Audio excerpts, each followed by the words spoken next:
Greetings to all followers of Fethullah Gulen, the blessed man, as far as I'm concerned. I was his friend, not a particularly close friend, but I was his friend. And he treated me and welcomed me to his home in Pennsylvania, with great openness of heart and generosity and love. And that touched me very, very deeply and remains with me. So my message today, in the aftermath of his passing, first of all, remember the greatness of the man, the greatness of Fethullah Gulen as a spiritual leader who touched me as a Christian. I am a Christian, and I have my own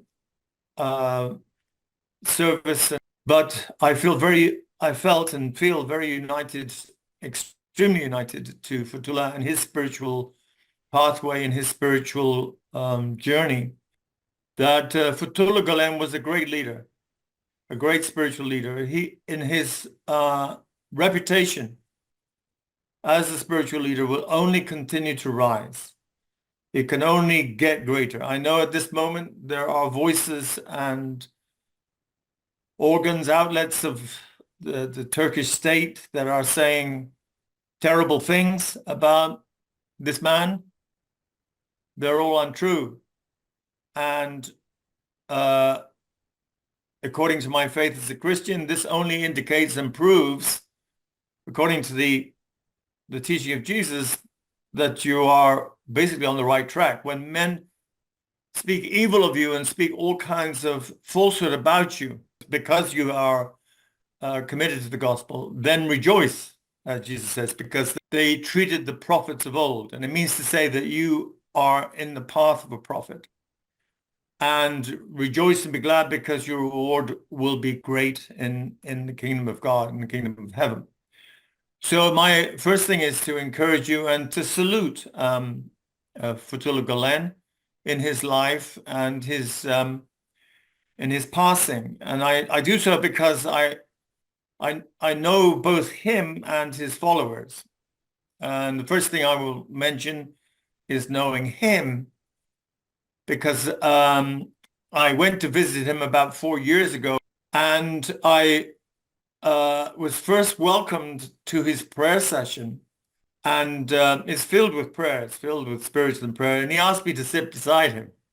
So I was very honored to sit beside him. And then afterwards we had dinner, we had a meal, and it was noteworthy how the meal was simple, if not even poor.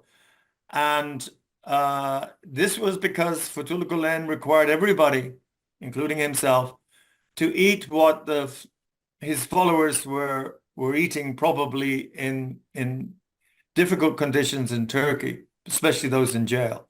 So essentially, we were eating jail food, but it was an act of spiritual solidarity, which was very meaningful, because it meant that Fetullah's heart reached out across the oceans, across the Atlantic, across the Mediterranean, to his followers and to everybody who was suffering.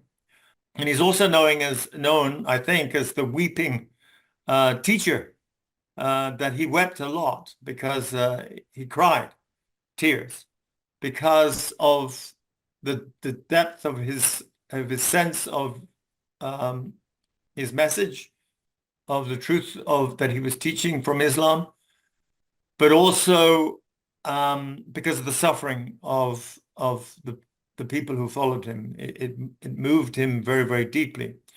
So the next thing that happened after dinner was that we were called, a number of us were called to meet him personally. We went to his private chambers, and he motioned to me, he knew I was there, and he motioned to me to come forward and to sit on his own chair. And this was an extraordinary privilege, because he's a man with, I hear 2 million followers, who's extremely humble, a man of God. So I told him that, in my opinion, that he should not be discouraged by the things that are happening in Turkey. He should not be frightened or downcast in any way. He should be strong and joyful, because God was with him. I mean, that's basically what I said. I am not a great expert in Islam. I have enormous respect for Islam, and especially my brothers and sisters in the Hizmet movement, the ones I know.